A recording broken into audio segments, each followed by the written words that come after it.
Assalamualaikum warahmatullahi wabarakatuh. Di pertemuan ke-8 ini kita akan membahas tentang manajemen sumber daya data atau eh, data management resources yang umum digunakan atau istilah awalnya. Di dalam manajemen sumber daya data ini kita akan membahas pengolahan data, cara pembentukan data apa saja yang mungkin akan kita gunakan untuk membantu kebutuhan kita dalam bekerja ataupun mengeksekusi sebuah fungsi yang ada pada komputer atau smartphone kita.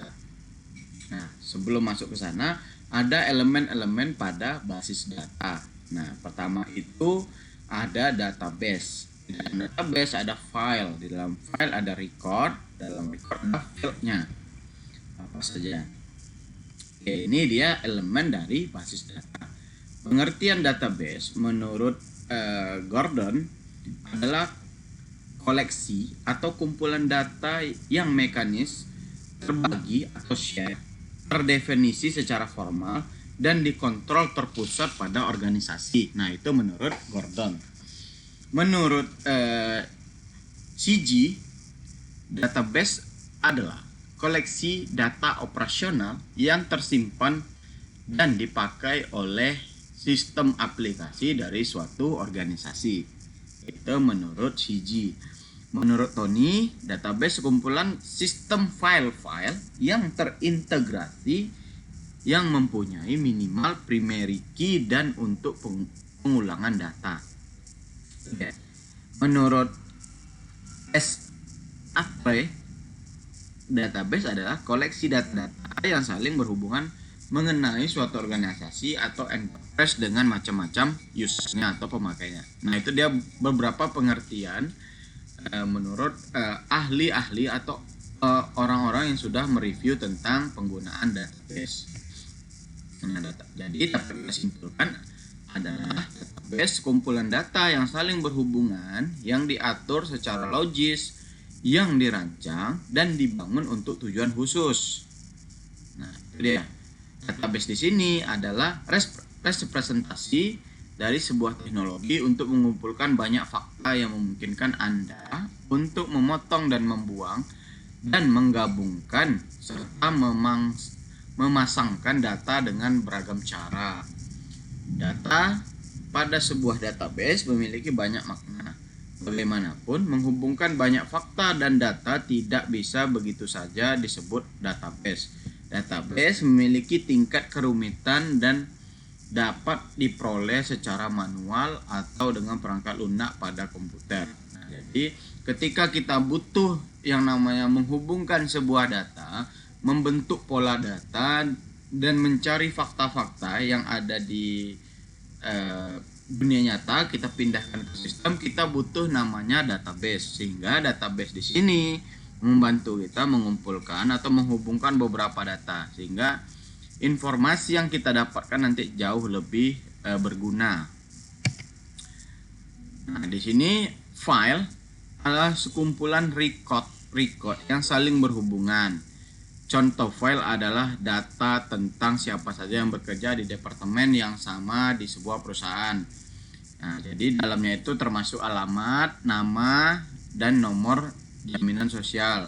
File banyak digunakan karena ia merupakan kumpulan data atau informasi yang diperlakukan sebagai satu unit oleh komputer. Dalam hierarki data, file berada dalam bagian atas kumpulan file yang berhubungan.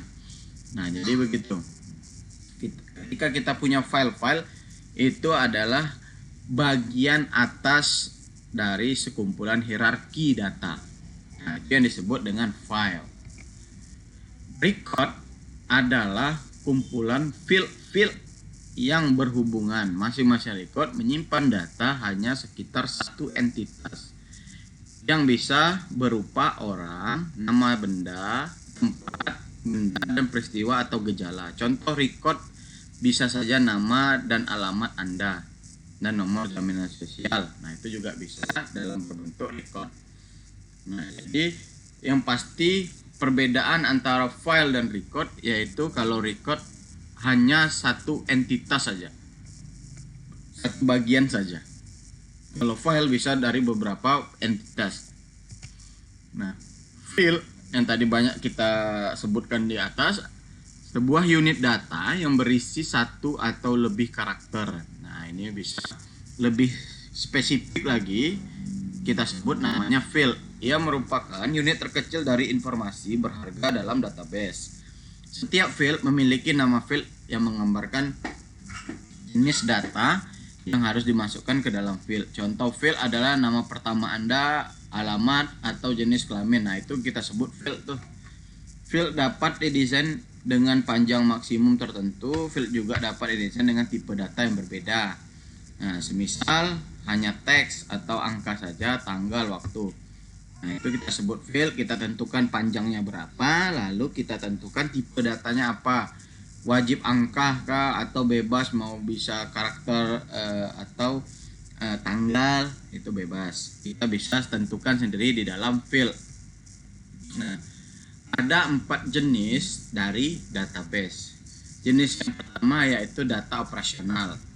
Data operasional adalah database yang berisi data terinci yang dibutuhkan untuk mendukung proses bisnis dan operasi dari suatu perusahaan. Mereka juga disebut subject area database atau SADB, transaksi dan produksi database.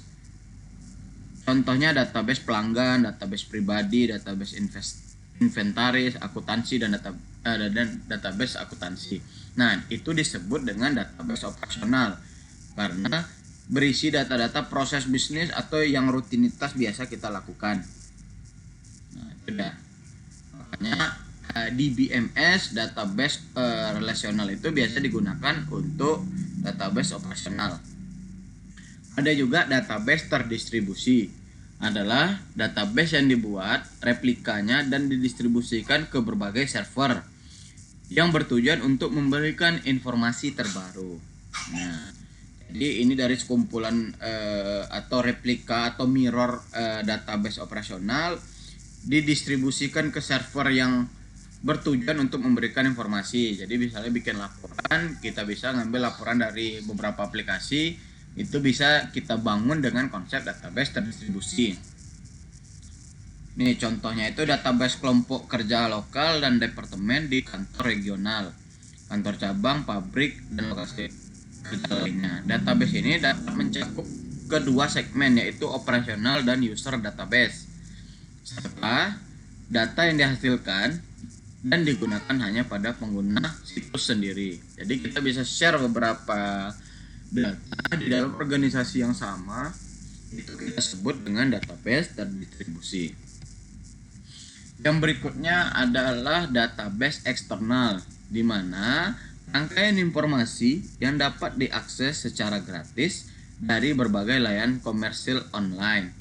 Contohnya ini ya media online atau data pribadi online, seperti kita bikin portofolio website pribadi kita atau website berita lainnya. Itu ketika kita sajikannya dalam website, database yang kita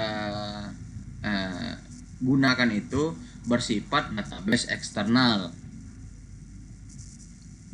Nah, yang terakhir itu ada database hipermedia, rangkaian dari berbagai halaman multimedia yang saling berhubungan dalam satu situs web. Nah, ini dia. Mereka terdiri dari homepage, halaman, hyperlink, dari multimedia atau campuran media seperti teks, grafik, foto. Nah, ini banyak di media sosial kita. Digabungkan seluruh aktivitas data kita, mau pribadi ataupun umum, di dalam konsep database hypermedia. Terus ada istilah yang banyak digunakan dalam data, yaitu gudang data, atau bahasa yang umum kita dengar yaitu data warehouse. Data warehouse ini menyimpan berbagai data yang telah diekstraksi dari berbagai data operasional, eksternal, dan database lainnya dari organisasi. Dapat dibagi menjadi beberapa data mart. Nah, itu dia. Jadi ketika kita mengumpulkan database tadi di dalam satu kesatuan, itu satu kesatuan tadi kita sebut dengan data warehouse. Itu dia. Di dalam itu ada bagian-bagiannya, kita sebut dengan data mart. Lebih kurang seperti ini contohnya. Dari aplikasi ERP, stok, logistik, pengiriman, customer relasional, itu kita tarik datanya ke gudang data, sehingga data-data ini bisa kita petakan keuangan kita berapa, pemasarannya berapa, penjualan berapa, akuntansinya berapa. Kita simpan keseluruhannya ke dalam satu gudang data atau data warehouse, sehingga ketika kita membuat laporan ini memudahkan manajemen mendapatkan informasi yang akurat dari data-data operasional yang ada di perusahaan tersebut. Terus ada istilahnya tentang penambangan data atau data mining. Data mining ini penggunaan utama dari database dalam gudang data. Jadi ketika data warehouse-nya sudah jadi, maka kita butuh step berikutnya, yaitu menambang data dari data warehouse.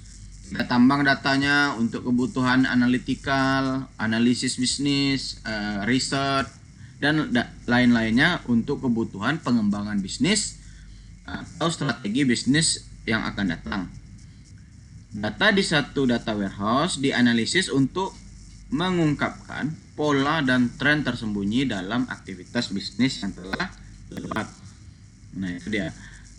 Penambangan data dapat menemukan hubungan pola dan tren baru dalam data bisnis yang berjumlah besar disimpan dalam gudang data. Fungsi dari data warehouse sebagai berikut. Pertama, melakukan analisis berbagai pasar agar dapat mengidentifikasi berbagai paket produk. Nah, kalau kalian main di crypto, trading, di pasar modal, itu mereka sudah pakai konsep menggunakan data warehouse dan data analytical atau data mining. Nah, itu sudah mereka gunakan sejak lama. Yang kedua adalah menemukan akar dari masalah kualitas dan produksi. Nah, kalau produksi kita terkendala atau ada masalah atau kualitas produk kita bisa lihat trennya, tren dari pembeli atau tren dari pasar peminat dari produk kita dengan data-data penjualan, data transaksi ataupun data-data pembelian dari bahan baku produk kita. Kita bisa lihat trennya seperti apa. Yang poin berikutnya, fungsinya mencegah penurunan pelanggan dan untuk mendapat pelanggan baru. Nah, kita butuh yang namanya data warehouse dan kita analisis. Berikutnya, penjualan lintas pelanggan yang telah ada. Jadi kalau kita pelanggannya itu sudah banyak, kita bisa menambahkan produk baru karena sumber datanya kita sudah punya. Berikutnya, mendapatkan gambaran mengenai pelanggan dengan lebih akurat. Nah, sehingga kalau data tadi sudah tercatat dengan baik di dalam data warehouse, kita dapat menyajikan laporan yang lebih akurat. Mau itu dalam bentuk laporan tabel ataupun dalam bentuk laporan grafik. Pemrosesan file. Jadi ketika kita lakukan pemrosesan file, itu ada banyak cara. Yang pertama, di era sebelum adanya database, kita banyak melakukan penumpukan data. Datanya kita bingung di mana-mana gitu kan, diakses melalui command line. Itu sungguh sulit. Data belum terintegrasi dan masih standalone, berdiri sendiri. Ketiga, ketergantungan dari sumber data. Ketika sudah masuk di era database, pengorganisasian file sudah terintegrasi dan tidak ada saling ketergantungan antara satu dengan yang lain, sehingga database di zaman sekarang itu jauh lebih fleksibel dan bisa dikonsumsi dari berbagai aplikasi. Ada beberapa struktur dari database ini masih digunakan, masih relevan juga sampai sekarang, mau itu di database relasional, operasional ataupun data warehouse, data mining. Pertama, struktur hierarkis. Struktur hierarkis ini datanya turunan seperti ini, elemen data departemen, di bawahnya project apa yang ditangani, terus karyawan siapa. Nah, itu struktur datanya hierarkis. Yang jaringan seperti ini, mereka bisa silang, satu project dikerjakan beberapa tim karyawan. Ini yang sifatnya jaringan. Yang ketiga, relasional, berelasi departemen mana berelasi dengan tabel yang mana. Yang terakhir, yang berikutnya ada multidimensi. Jadi beberapa dimensi kita bisa gabungkan, beberapa sumber data kita gabungkan sehingga nanti menciptakan pola data yang lebih akurat dan lebih banyak. Yang terakhir yaitu struktur berorientasi dengan objek. Nah, jadi objeknya apa nanti disesuaikan data-data pendukung untuk mencapai objek yang kita inginkan. Nah, ada beberapa software yang sampai sekarang masih digunakan, Access, SQL Server, Oracle, MySQL, atau yang gratisnya itu versi MariaDB, PostgreSQL, SQLite ini untuk skala kecil, Android contohnya, itu masih bisa digunakan sampai sekarang ini. Pengembangan teknologi database, pertama itu ketika kita mengembangkan teknologi database, kita wajib melakukan perencanaan data. Kita mau menyusun database yang seperti apa, kita susun di perencanaan data. Ini database-nya tujuan berapa, kita mulai melihat model perusahaan dari proses bisnis dan dokumentasi yang ada manualnya, mulai kita tuangkan. Kalau ke database seperti apa desain tabelnya atau penyusunan data-datanya. Setelah tahapan perencanaan selesai, maka masuk ke tahap melakukan spesifikasi persyaratan. Ditetapkan kebutuhan informasi para pemakai akhir dalam proses bisnis. Mulai kita tanya nih stakeholdernya. Stakeholdernya pertama manajer, butuhnya laporan seperti apa Pak? Kita tanya gitu kan, kita interview, wawancara. Baru nanti kita tuangkan dalam ke deskripsi kebutuhan para pemakai dapat disajikan dalam bahasa natural atau menggunakan alat dari metodologi desain tertentu. Nah, kita bikinlah flowchart, bikin konteks diagram gitu-gitu. Yang ketiga adalah desain konseptual. Di tahapan ketiga ini kita melakukan mengekspresikan semua persyaratan informasi dalam bentuk model tingkat tinggi sehingga nanti bisa dibaca sama sistem database-nya. Sehingga data itu gampang kita olah dan gampang kita lakukan relasi antar entitasnya. Yang keempat, desain logis, menerjemahkan bahasa konseptual ke dalam DBMS. Nah, baru kita lakukan pembuatan database baru, kita bangun field-fieldnya, kita bangun tabelnya, atribut, file, dan fieldnya. Nah, baru kita susun mau pakai apa, relasional, jaringan, hierarki, multimedia, atau apa jenis-jenis database tadi. Terakhir, desain fisik, menetapkan struktur penyimpanan data dan metode pengaksesan. Jadi cara mengaksesnya seperti apa, entah itu kita menggunakan bahasa pemrograman atau menggunakan teknologi-teknologi lain untuk melakukan ekstrak data dari kebutuhan perusahaannya. Sehingga model data fisik, metode perwakilan dalam penyimpanan dan akses datanya dapat kita gunakan sebaik mungkin dan semudah mungkin. Nah, itu dia gimana cara kita melakukan atau mengekstrak sebuah sumber data. Pertama, wajib kita siapkan dulu, kita ambil informasi-informasi yang dibutuhkan oleh manajer dalam mengambil keputusan atau melakukan analisa bisnis, baru kita tuangkan ke database sehingga mempermudah kita untuk penyajian datanya. Oke, sampai di sini materi cukup padat saya jelaskan, sehingga nanti mahasiswa coba kalau masih bingung coba lakukan diskusi atau memang cari referensi lain sehingga memudahkan saya dalam diskusi berikutnya. Oke, akhir video ini saya tutup dengan wabillahi taufiq wal hidayah. Assalamualaikum warahmatullahi wabarakatuh.